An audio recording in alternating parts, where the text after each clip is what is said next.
what I basically did is, and I can give you a bunch of other slide decks if you want. I just put together a bunch of materials from our collection that have a lot of the different topics and tried to focus on all of the different applications that your instrument gives to the university, so, or to the organization. So great. Okay, sounds good. Yeah. All right. Okay, so I think we have still a few minutes. So okay, great. Three minutes to wait. Okay. How's your instrument performing? I think it's fine. There was, I think, issue with the HPLC, I think, but I think Shanghai was working on that. Okay, good. Very good. Yeah, we started to do some analysis with FAME. Excellent. We're still not sure about FAME, but anyway. Oh, is the FAME still giving you some issues? Not so much, but I think we kind of. Just let me know. Let me know, and I can help you out. Yeah. Maybe take it out and compare, and then put it back. Yeah, I would go back to without FAMEs and make sure it's performing. Yeah, sure. Yeah, that's fine.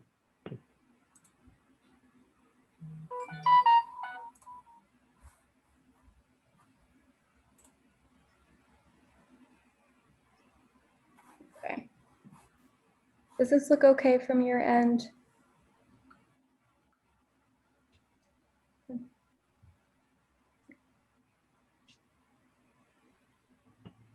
Yeah, looks good. Yeah.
Let's wait. Yeah, can wait a couple minutes for people. Yeah. Let people join. Yeah.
give it maybe one more minute and then we can get started. Sounds good to me. How many are you expecting? We had 20 to 25 register.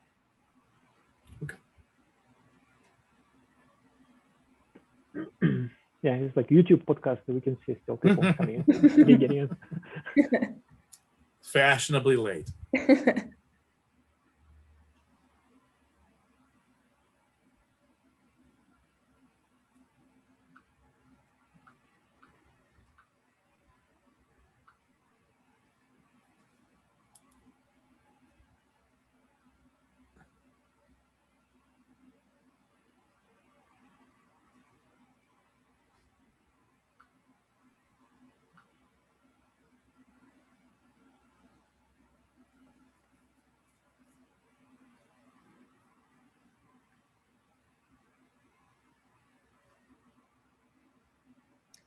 Okay, I think we can get started now.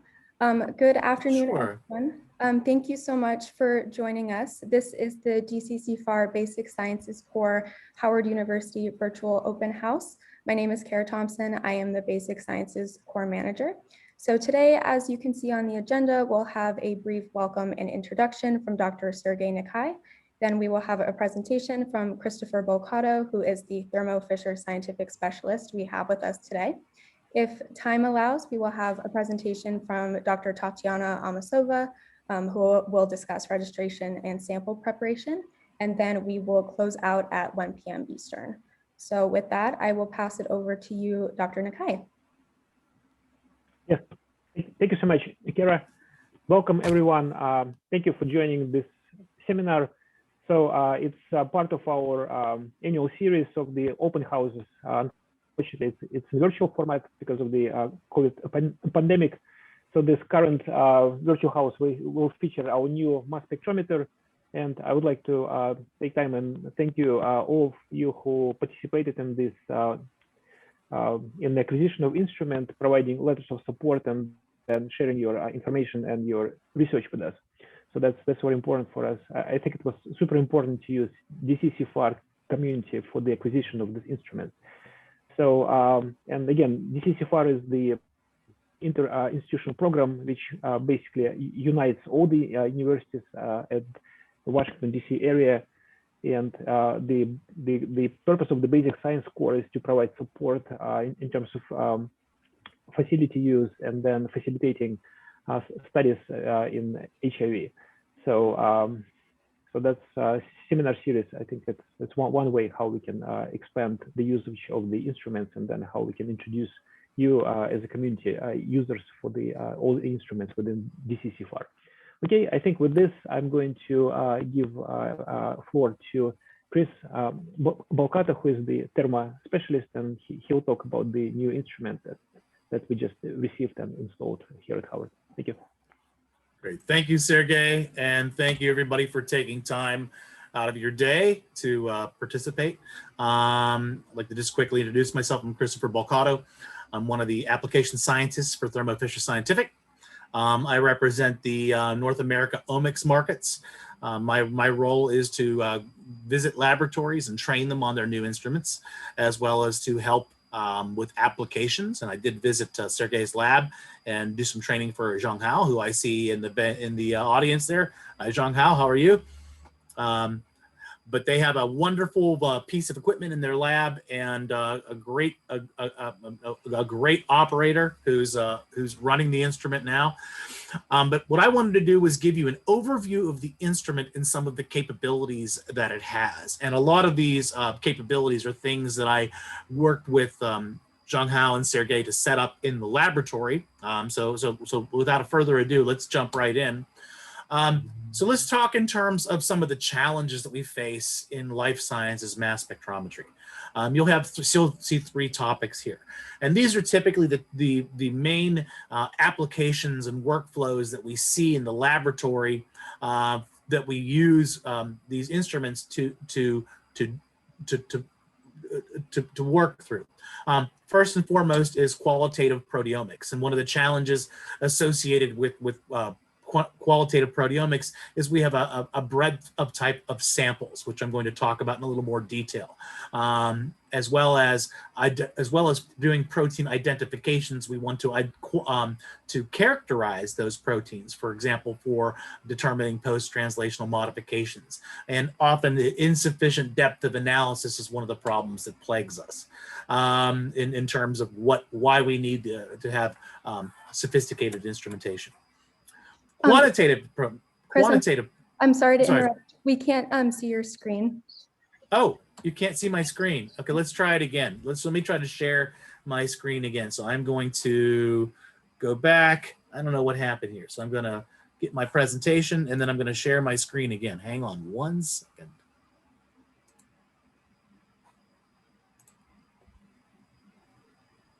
All right, can you see my screen now? Perfect, thank you. Okay, are you seeing, as I go back over, are you seeing it advance? Yes. Okay, great. So let's just go back from the beginning here. Okay, so what I want to talk about are the type of challenges that we have in life sciences mass spectrometry. And first and foremost, let's discuss some of the application-specific families that these instruments typically service. Qualitative proteomics, which is essentially the understanding of what proteins we have in a given sample, the characterization of those proteins, of not only who they are, what families they come from, but as far as some of the structural information such as post-translational modifications. And one of the issues we've always had with any type of mass spectrometry device, going back in decades, is to maintain a sufficient depth of analysis. So having an instrument that can cover a wide variety of proteins for a wide variety of samples is typically what we are interested in. Quantitative proteomics. Now that once you understand what proteins are found in a given sample or set of samples, being able to accurately quantitate those proteins across a proteome very accurately and with high throughput is definitely one of the big challenges. One thing that I'm not going to talk about in detail, but these instruments are highly utilized for this purpose, are for the characterization of biopharmaceuticals. Protein drug structure elucidation and purity identification. We service plenty of customers who are doing this this application. I'm not certain that's something that you're going to be doing in your core or at Howard, but it's definitely something that this instrument can do. And again, so for these challenges, we have come up with a series of instrumentation that allow this. But right now, at the top of one of the instruments at the top of the line, which is what is housed in Sergey's lab, is the Thermo Scientific Orbitrap Explorers 480 mass spectrometer, which is what I refer to as one of our Cadillac flagship instruments at this point in time. It is a next generation mass spectrometer. With the convenience of the multiple sources, whether a high flow source or a nano flow source, combined with the Thermo Scientific Orbitrap mass analyzer. They are all in the family of the next generation instruments, which include our tribrid mass spectrometers, as well as our TSQ triple stage quadrupole mass spectrometers. Record-setting performance in their gains in protein or proteome characterization, quantitative workflows, which I'm going to talk about, such as our TMT and SureQuant targeted analysis workflows. And they're engineered essentially to be highly reliable and very robust. And I can attest to that as an operator and as a trainer for these instruments, that they are very, very high throughput and very, very rugged. If you know anything about the instruments that our laboratories produce or our company produces, perhaps you're familiar with the Q Exactive platform instruments, which was our flagship in the past decade and a half. The Orbitrap Explorers. Let me get my little pointer out here. The Orbitrap Explorers, which is on this side, the 480 Orbitrap Explorers 480, is much smaller than its predecessor, the Q Exactive. You can see the footprint in the bench is much smaller than what we were looking at before. So it offers a lot more punch in a smaller size. And as far as capabilities, I'm just going to go through these very briefly. This is sort of the portfolio of Q Exactive instruments. And as we go up in price, obviously we go up in performance. But what the Orbitrap Exploris offers are better capabilities than even the top of the line Q Exactive HF, which is the last in the line of the Q Exactive instruments. And I'm going to call out some of the functionalities. One being in particular, the resolution ability of this instrument is much higher, is actually twice the highest capacity, which is the resolution of the mass spectrometer is the ability to determine between two very similar masses in the instrument. So we have the ability to go and determine exact masses, which much better accuracy and mass resolution in this instrument. So this is more of a marketing type slide. This shows you some of the specs for the Orbitrap Exploris 480. We have a mass range of up to 6,000 mass by charge.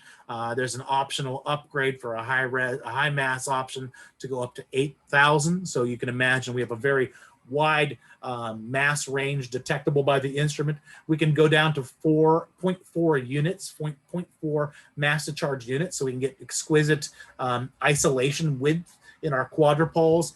And the scan rate is up to 40 hertz for MS and MSMS, which allows us to go deeper and deeper and to give you a more wide, diverse range of identifications at a very high rate, as well as the high resolution, which I discussed before. The dynamic range is approximately 5,000 to 1, which allows us to identify and even quantify over a very wide dynamic range.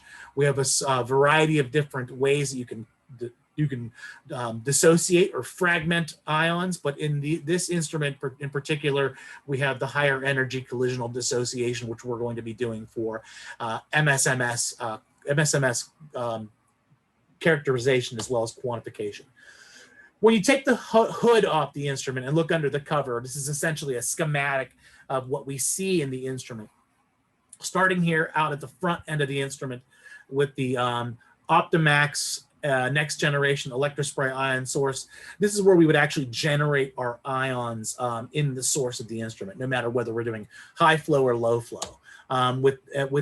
So as far as we go into the instrument, the Optimax ion source with its high capacity transfer tube allows more ions to push into the mass spec, and it allows improved sensitivity. It efficiently captures ions and pushes them through. One of the new developments in this type of instrument, because we have a higher capacity source, we need to funnel those ions in. So we have an electrodynamic ion funnel, essentially to harvest and pull the ions into the source. We have an advanced active beam guide, which essentially helps to increase the robustness of our instrument by removing the neutrals as they move through. We also, I hesitated to mention also that the easy reliable IC or internal calibrant source, which enhances our ability to for real-time calibration on the fly to ensure that our accuracy of our instrument is spot on. And this is something that I recommend customers work with when they're working with their instrument. It can ensure, especially in this situation where they have fluctuations in temperature or regional variations in their laboratories due to different locations, exposure to different elemental things. The IC can help to maintain accuracy of the instrument. The advanced active beam guide increases our robustness by removing neutrals. Essentially, the ions would have a charge will make this bend here, but neutrally charged ions will actually crash into the metal on each side. So each instrument has a variation of this. This is essentially what you have in your 480. We have the quadrupole mass filter, which allows us to allow specific mass ranges into the instrument. So when we're doing our full scans or our data dependent scans, we can essentially customize what masses get through. So this helps us to do a variety of different experiment types, and we can go down to very, very narrow widths to ensure that we're getting the appropriate ions isolated through the quadrupole. We also have, in this type of quad, we have a segmented design, which enhances our ability to isolate specific mass ranges and transmit them efficiently through.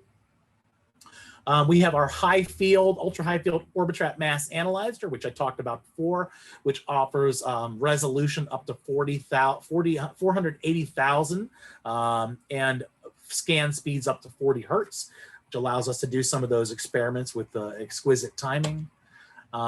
Our automatic gain control is assisted by an independent charge detector, which ensures that our instrument fills with the appropriate number of ions per scan. Again, I'm going into some high advanced details about the instrument, but I wanted to talk about some of the key components. We also have our ion routing multipole at the back end of the instrument, which serves as a bucket for which we can fill our ions with or do our fragmentation types. If we look at the Orbitrap itself, and we have a picture here of a couple of different type of Orbitrap instruments, or Orbitraps, we have the ability to look at different sizes of Orbitraps, and the different sizes of Orbitraps have different capabilities as far as their resolution. We have the high field Orbitraps, and we have the lower field Orbitraps, which are associated with our older instruments. So the smaller ultra high field Orbitrap is what you have inside of your mass spectrometer. And again, they're very simple. When you look at them, they're a couple pieces of metal, some ceramic. You have an inner spindle and a couple outer electrodes, but these are really the heart and the soul of the mass spec.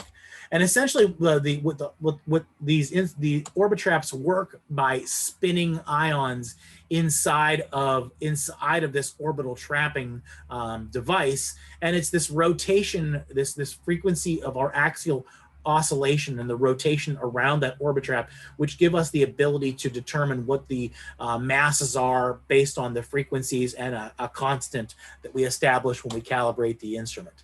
Essentially, the Orbitrap works by taking a short packet of ions and pulling them into the center of the Orbitrap, and then we change the potential around the central spindle, and then those ions begin to spin. I apologize that it's forming a not quite perfect oscillation around, but essentially the ions should be spinning around the center electrode of the Orbitrap. And then when we remove that voltage, the ions essentially squeeze and enter a stable trajectory around the Orbitrap. And it's that rotating ring which allows us to characterize the frequencies for specific masses to charge ions. So when ions enter the Orbitrap, they will, once they are stabilized, they will rotate or oscillate back and forth in these stable rings, and essentially those efficiencies, or I'm sorry, those frequencies are then determined based on the image current that is imparted upon these outer electrodes. And it's these frequencies that we measure. So what we're looking at here is a complex frequency of multiple frequencies overlaid. So it's kind of like it's a complex frequency called a transient.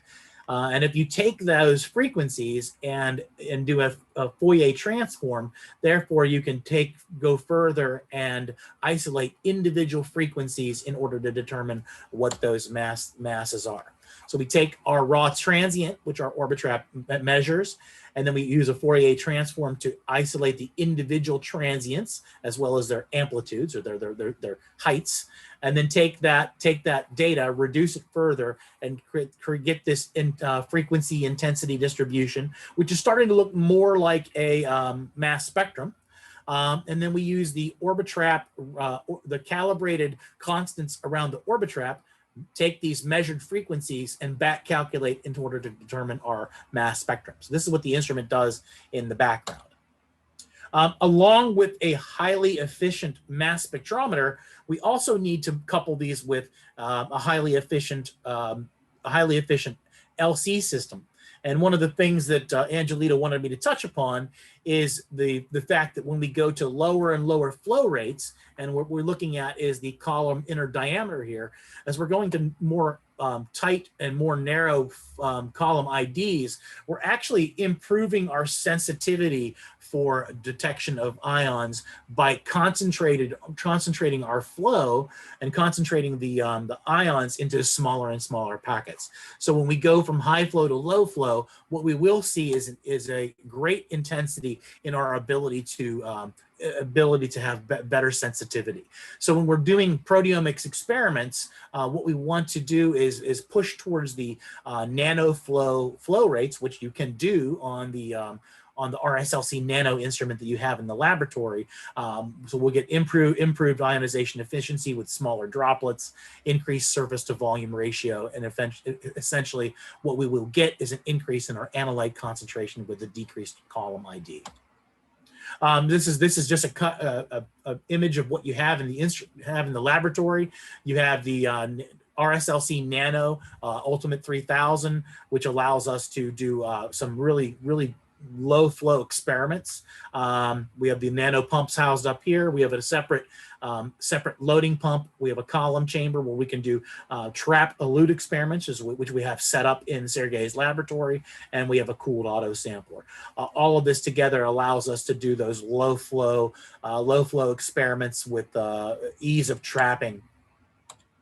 I'm going to cut forward a bit here to move. Let's get into the meat of the talk, which essentially is talking about how we are going to use the Orbitrap Explorers 480 in order to do some of these experiments. So let's talk a little bit about qualitative proteomics. So what are we doing in qualitative proteomics? Essentially, we were trying to identify what proteins are found in a typical sample. And these samples can be very simple to very complicated samples. We're also trying to get an idea of characterizing what post-translational modifications may be on the proteins that we identify. You know, are these phosphorylated? Are these ubiquitinated? Do they have things that can provide some information as to what's going on in our biological system? As well as I categorize qualitative proteomics as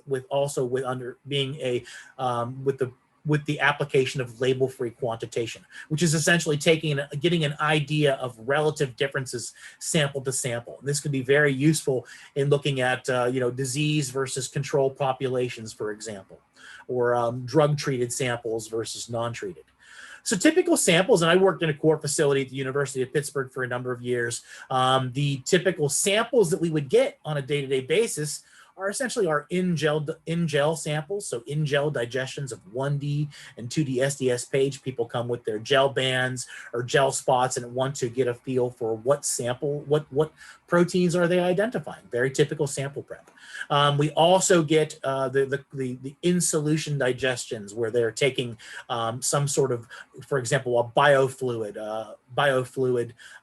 blood, plasma, urine, cerebrospinal fluid, perhaps with or without a high abundance protein depletion to get rid of albumin or immunoglobulins, and then taking those samples and digesting them in solution or doing some sort of mud pit or strong cation exchange fractionation or high pH fractionation. So either something very simple or something very, very complex, like a biofluid, or a tissue homogenate, cell lysates, or even now we have the capability to do single cell preparations for single cell proteomics. And I want to call that out as being one of the newest advances, and I have a few slides to share on it.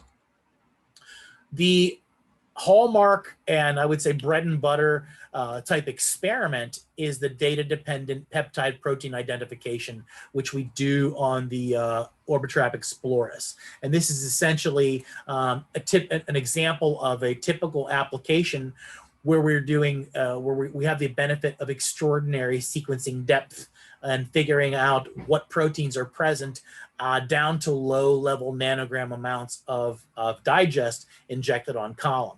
And here we see in these two diagrams, we see the number of proteins identified and the number of unique peptides identified by doing experiments with typical loads of 50, 100, 200, 500, and 1,000 nanograms on column. And this is what you would typically, depending on how much material you have to work with, but this is what you would typically see from the number of proteins identified. And as we go up with the amount injected, as we look at the average or the sum of 3 individual replicates injected on column, we see that we're increasing the number of protein IDs as well as the unique peptide IDs from low amounts to high amounts. Now, 50 nanograms is certainly not the limit. This is just an example from a poster we had at ASMS 2019.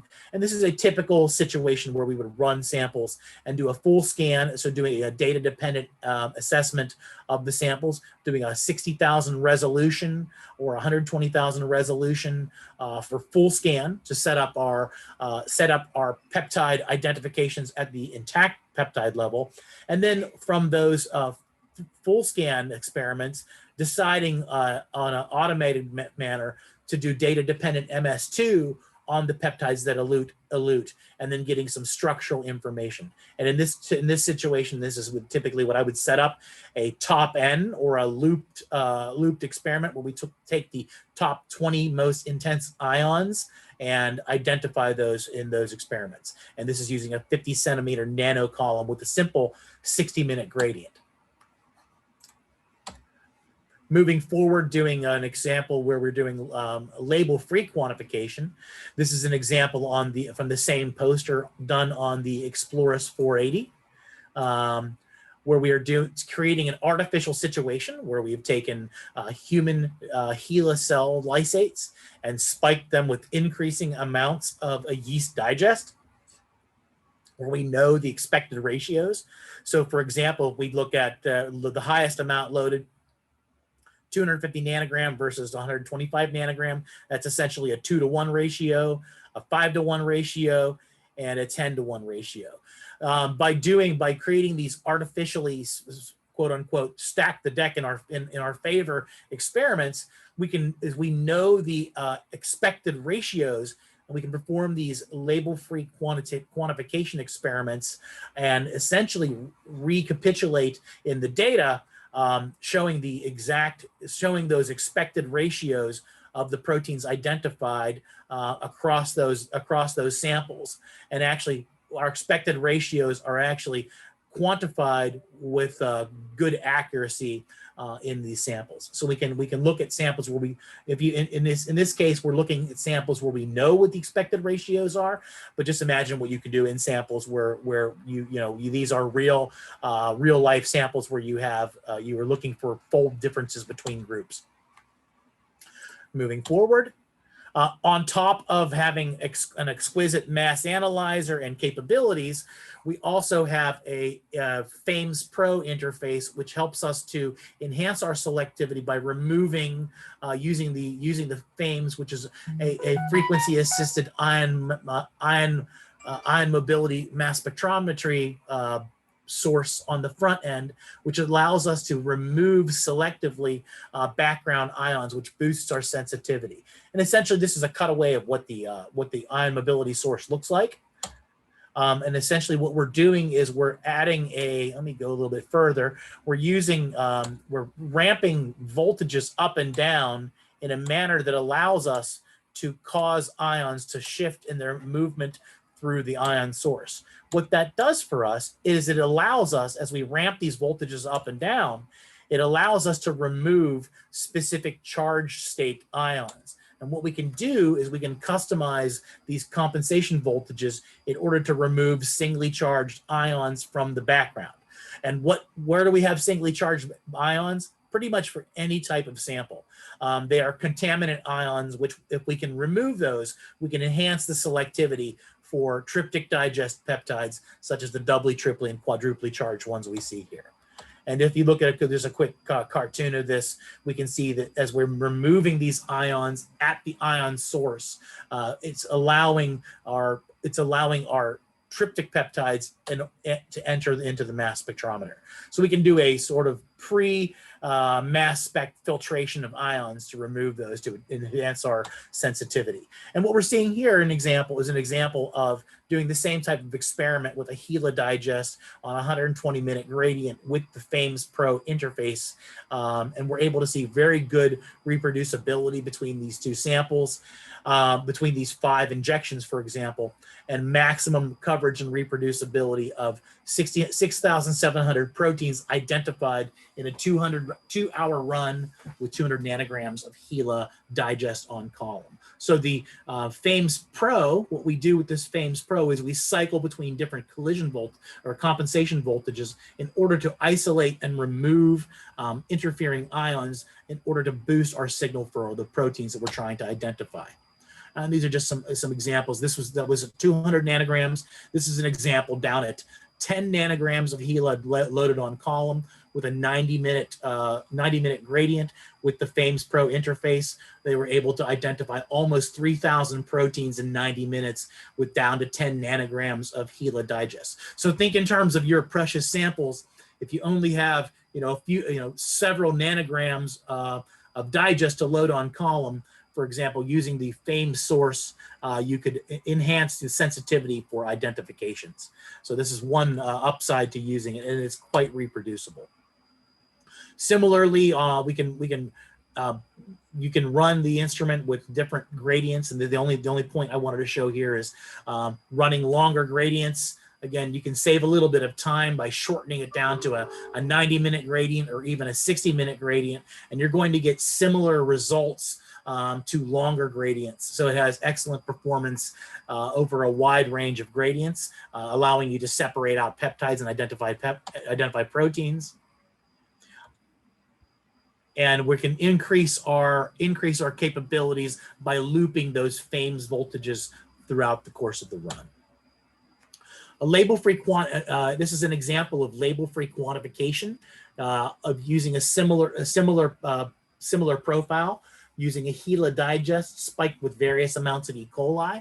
So they took E. coli protein digest and spiked into a constant background of HeLa digest to basically provide a background material to obtain a ratio of approximately fourfold.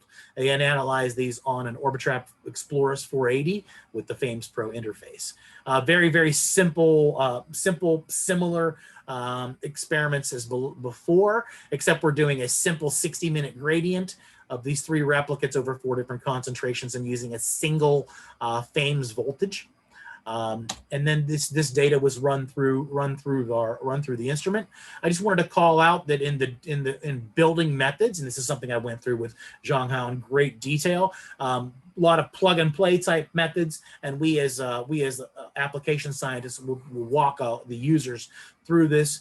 These templates are already built for the user, but we essentially will guide them through what the important details of them are.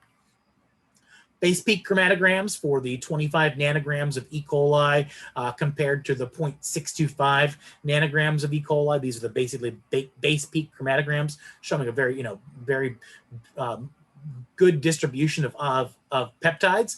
They're almost superimposable, so you're looking at similar distributions of peptides across these 2 runs. When analyzing this data, we use Proteome Discoverer 2.4 with a processing and consensus workflows, which are essentially ready to go, plug and play for the user.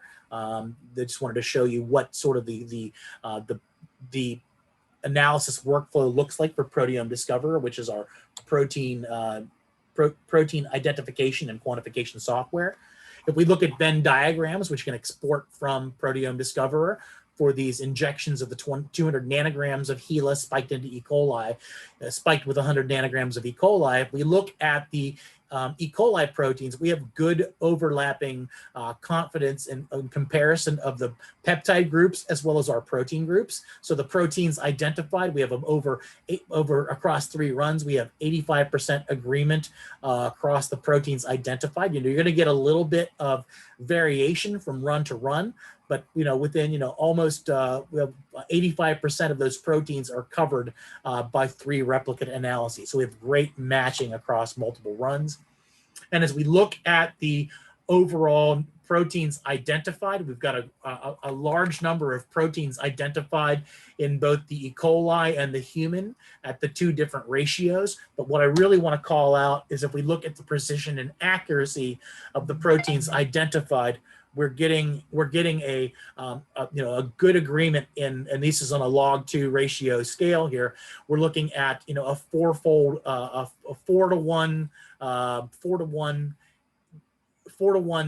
estimation of relative protein amounts between these samples. Again, we loaded E. coli. We spiked the deck in the favor of seeing a 4-to-1 ratio here and a 4-to-1 ratio here, with the humans being human proteins being 1-to-1. So we're getting excellent precision and accuracy in our quantified applications. From the standpoint of doing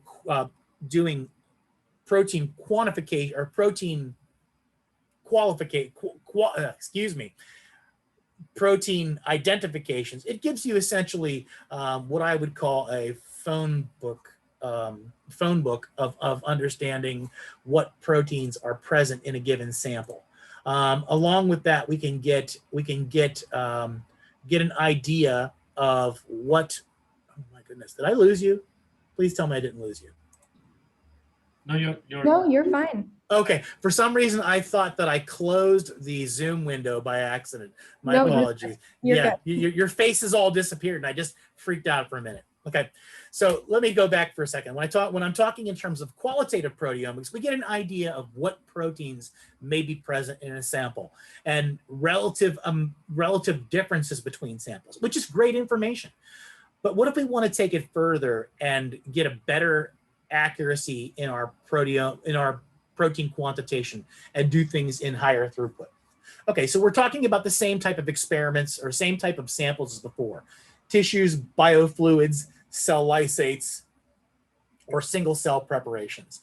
But now we can stack the deck a little bit further and start talking in terms of our TMT workflows. And this is something that the lab at Howard has the ability to do.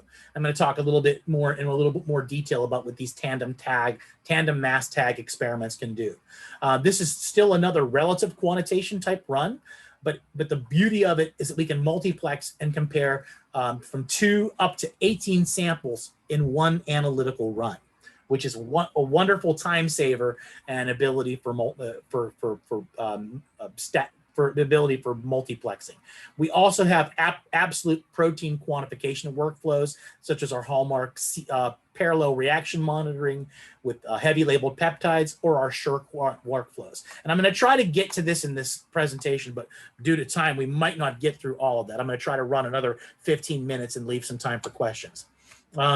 Very briefly, we want to be able to, as well as identify, we want to be able to quantify proteins with high precision and accuracy. And with using the TMT, we can quantify thousands of proteins simultaneously in one run. We also want to make sure that we are doing the appropriate method for quantification. We want as precise as possible in using our instruments. And the Orbitrap is going to give us, depending on what type of method, whether it's an SRM, a multiplex, or a label-free quant or DIA, we're going to have differences in how well we can shoot the target. But the big thing is that in Orbitrap systems, we have good mass accuracy, but might not always be right on the target. Chris, I'm Yes. sorry to interrupt again, but you have about 5 more minutes. No problem. I'm going to go as fast as I can. Thank you. With the isobaric tags, we have the ability to multiplex. And when we label our peptides, we label them with reagents which essentially bind to the peptide, and then we can cleave them to not only do fragmentation for identification of the peptide, but we can release these reporter ions so that we know and get an idea of the relative quantification from each sample. Using high resolution, we're able to pull apart these isobaric tags. And they come in a variety of flavors. This is, for example, an 11-plex. So we could multiplex up to 11 samples using those different tandem mass tags. So we could simultaneously quantify as well as identify proteins in those experiments. And this is just the TMT 11-plex yeast standard, which we use for training purposes. And doing TMT, we're able to, again, with different applications, the FAMES being the most superior, we're going to be able to quantify as well as identify with good accuracy a number of proteins across a given sample. In Proteome Discover, then we can look at these different relative differences. We can use volcano plots to look at our outliers and to find out what is statistically significant between groups. Here we would see the down-regulated as well as the up-regulated proteins. We're able to do principal component analyses, as well as clustering for using heat maps. In Proteome Discover, we're able to do very specific TMT methods, depending on what type of plex we're using. Automated workflows for laying everything out in our processing and consensus workflows, creating ratios for study factors, using replicates, and looking at the data. And this is just an example of that triple knockout. We see differences upon a principal comparison and principal comparison using the triple knockout, as well as seeing the true knockdown approach. So this triple knockout has a parental strain versus 3 metabolic knockouts. And here you can see this MET6 gene is truly knocked out versus the parental here. And we can see in the volcano plots that other proteins are tracking as they upregulate and downregulate. We also, I'm going to skip through this, but this is our SureQuant application workflow, which you can look at in the slides on your own, since we're going to run out of time. But the SureQuant targeted protein quantitation essentially are kits which allow you to quantitate a number of proteins in a given sample. They come in the AKT-mTOR regulatory pathway, where we can look at up to like 26 proteins. These are heavy labeled peptides you would essentially spike into your sample. I'm gonna rip through that quickly because I do want to talk quickly about single cell applications, which is the last thing I want to talk about. We talked about different sample types, cells, in solution digestions, but what if we wanted to look at specific populations or subpopulations of samples? We have the ability to isolate specific proteins from a cell prep, and then isolate those, and then you do the proteomics or protein relative quantitation on a limited amount of sample. So this is a new application. I did train the laboratory to do approach the single cell proteomics type applications. There's a lot of literature out there that talks about different preparation methodologies. We're able to do low-level loads using the Explorus, and essentially these low-level loads, what's beautiful about it is on these low-level loads we can approximate the amount, we can approximate identification and relative quantification of proteins in low-level loads, approximating that of single cells, and actually identify as well as relatively quantify proteins in low-level loads from those type samples. And that's essentially, I know I had to rush there at the end, but I wanted to touch on all the typical applications that your instrument, there's lots more, but the qualitative, quantitative, qualitative as well as relative and absolute quantification, and even down to the sensitivity of single cell proteomics. I'm going to stop there and allow for some questions because we kind of were rushing there at the end. I think we were at about 12:45. Perfect. I rushed so that it gives us about 5 minutes for questions, and then we can get into your sample prep discussion. So why don't we open it up for questions from the group? Thank you, Chris. Yeah. No problem. Okay, so yeah, so we can have people ask questions, or you can put them in the chat as well. So if you have questions. Okay, so I have a couple in the second. Okay, we're going to talk about the sample process stuff. I'll let you guys answer that, and then what are the new features for Proteome Discoverer 2.5 compared to 2.4? There's a lot of difference. Most of it being that we have the ability to do the short quant applications in 2.5. We have the ProSit spectral library searching, as well as some of the visualization and doing the multiple precursor searching. So you have more modes available to you in 2.5 versus 2.4.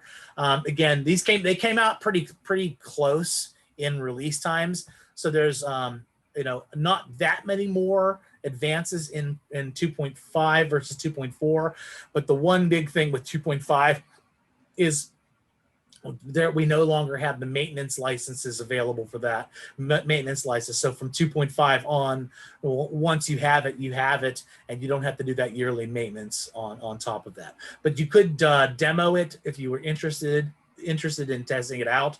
But 2.5 is the version that they have in Sergey's lab, which they're going to be doing all of the data analysis for you. So the users they can download demo version, right? Yeah, they can download a demo version and practice on it on their own if they would like to. There's a series of familiarization workflows on there. So you could download label-free, TMT, SILAC.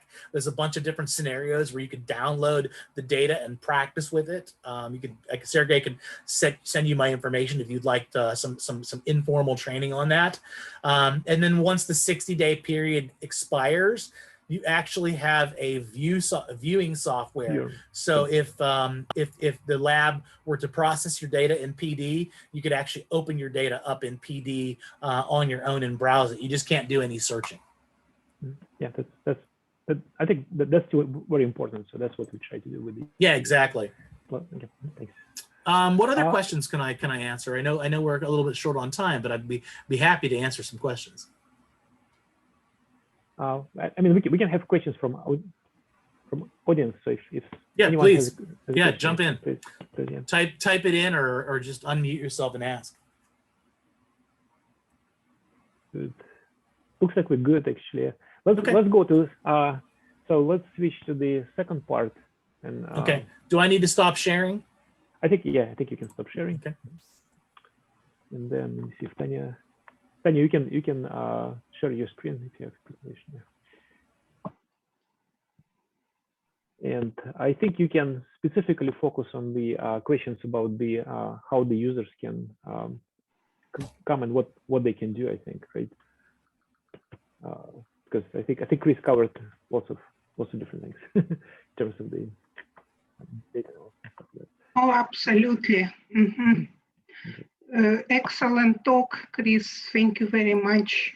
No problem. A lot to cover in 45 minutes. Absolutely. I mean, you cover everything. So it's impressive talk.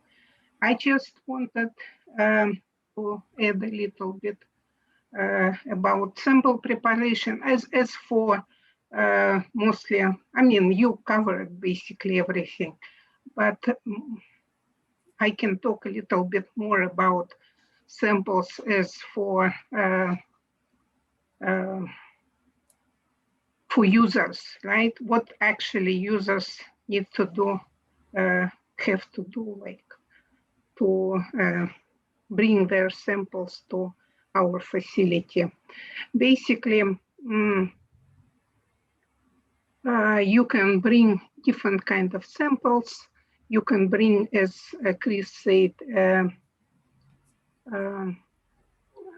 gel pieces. This would be, would be the best probably solution for everyone.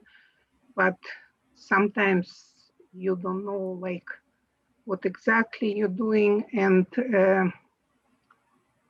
sometimes people just bring cell lysates or even like organs and tissues.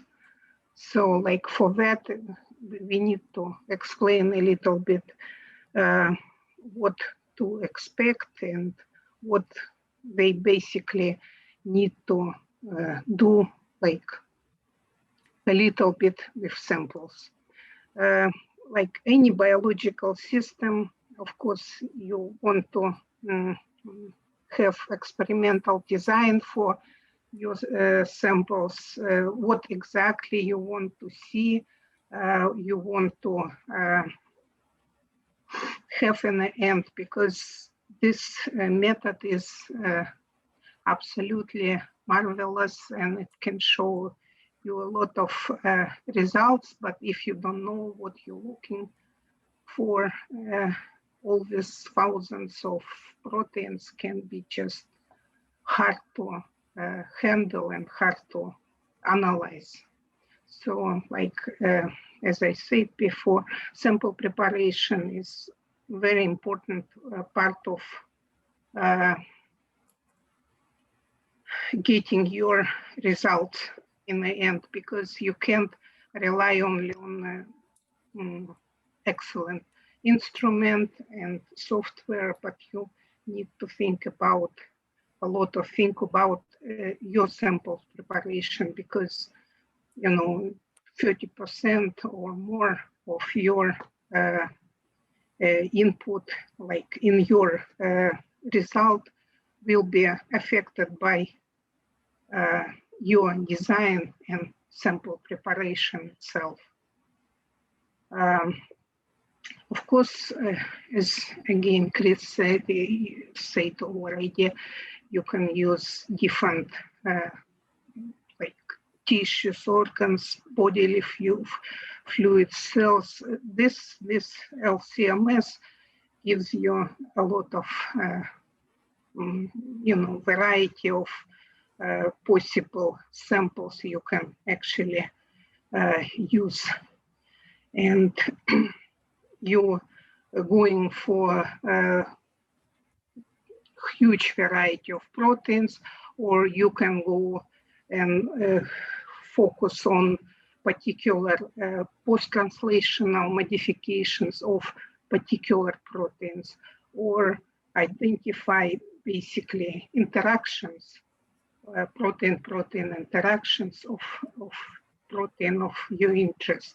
It just gives you a lot of possibilities to work with biological systems of your interest. Basically, as for any sample, will be like several steps, starting from lysing your cells or organs or tissues, and basically this very important step will include not just lysis by itself, but also like you need to think about fractionations of your proteins, because if we're talking about focusing on membrane proteins or like nuclear proteins, or like particular proteins which you focus on some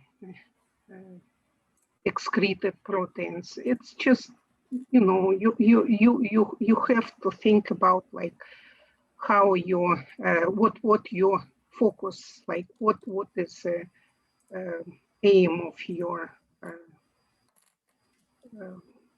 research.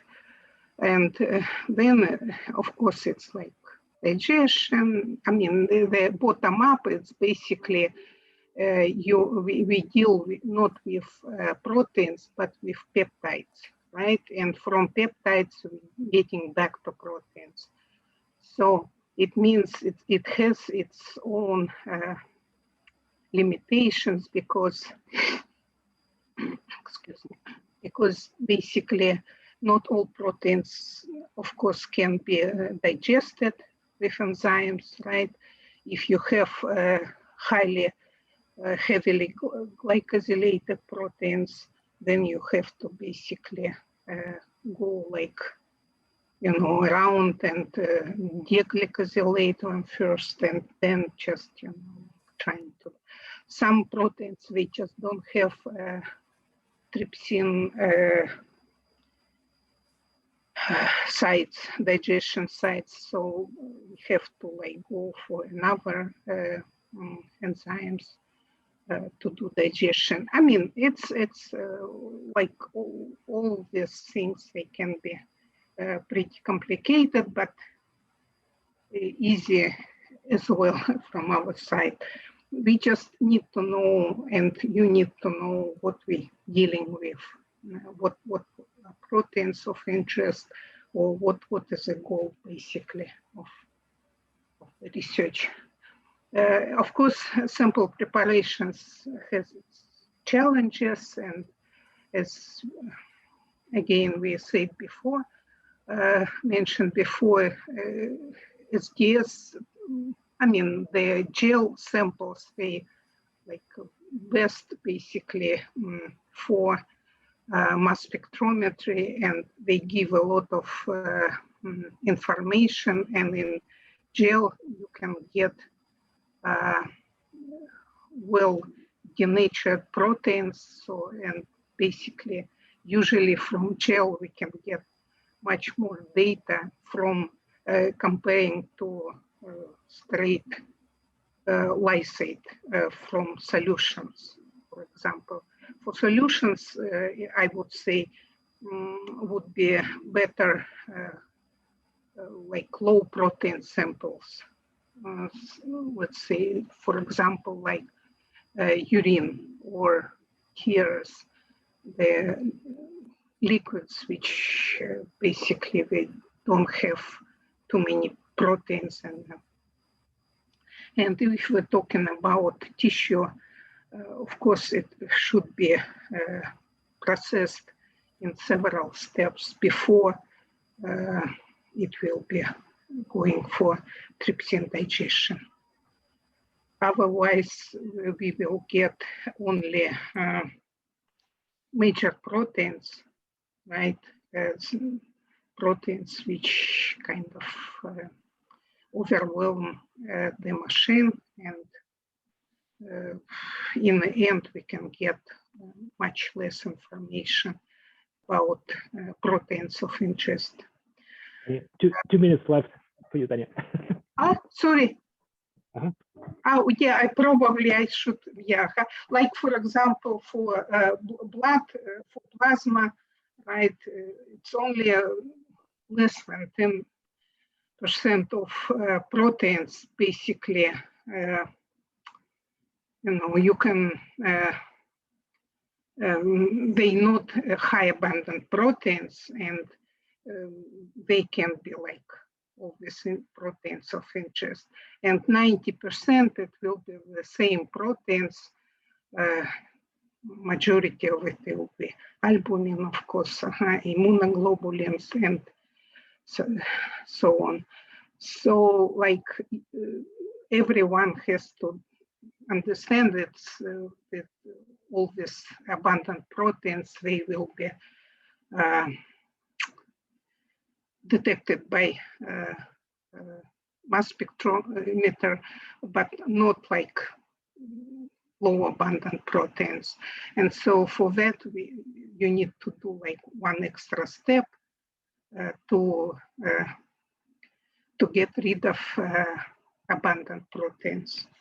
There are many kits for that, or you can use antibodies or some other methods to remove these proteins. So about quantitative, yes, it's already, Chris already talked about TNT. I also want to mention SILAC. It's a method where you can use, you can label in vitro, in vivo, in cell culture, basically. You can label proteins. If in tandem, in TMT, we label peptides, in this case, proteins in vivo. And but basically, majority of people, they use label-free quantification because now, like nowadays, instruments, they so good and software so good that basically it's possible to compare treated, non-treated, let's say, samples and do it without any labels. But also, yeah, I think you have to jump to the end now. Yeah. Yes, and in the end, let's say SRM and sure quant is something new. I'm not very familiar with. It's basically a system only for cancer research for now, as I understand. But CRM is good also for systems where you don't have too many proteins, too much of proteins. So again, like for example, like for urine, right? But if you have a complex system, this is hard to work with, let's say.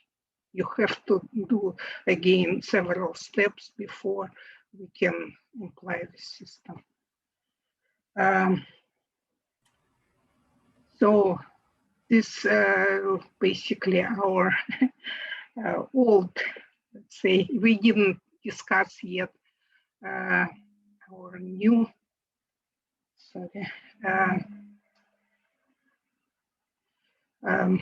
price list, but it's going to be approximately close to this one. It means we can do, I mean, we can process samples, let's say, starting from cell lysate, right? Or we can process samples which you already, like you already did several steps before. You know, it's all depends on the users, and if you have any questions, we can provide training, consulting, you know, like just for give you some protocols for particular sample preparations. So please, if you have any particular question. I think we have to stop here. Thank you, Tanya. Thank you so much. I'm trying to push. So I think she didn't mention, but we are setting up the electronic system for signing up. It's I think it works now for signing up, but it still doesn't work to collect the data on the users. So we're still kind of troubleshooting it. So, but I think it will be up and running very, very soon. So I think if we have maybe last remaining questions, you can ask. Right. I just wanted to jump in real quick for both of you. If you would like me to go into more detail, you could set up another time. I could go through in detail label-free, TMT, SureQuant. There's a lot of detail to it that's hard to cover within an hour, but you know, you have the system for it, and for folks to understand what they can get out of it. I'd be happy to provide more. I'd be happy to answer any of their questions that come up. Just keep pass my information on to the group, and I'd be happy to help. Yeah, I think what might be of interest for the users is maybe to get some additional training on the data analysis, because I mean it's not really part of, because we don't have bioinformatician on board, and we can do that, but that actually takes lots of time. And then so if someone is interested, that may be something we can set up. We could do that because I have data. Yeah, I have lots of data sets, and we could do a 1-hour tutorial on how to load it up in PD and how to view the data and look at it in PD. I'd be happy to do that. What you kind of saw was, perfect scenario.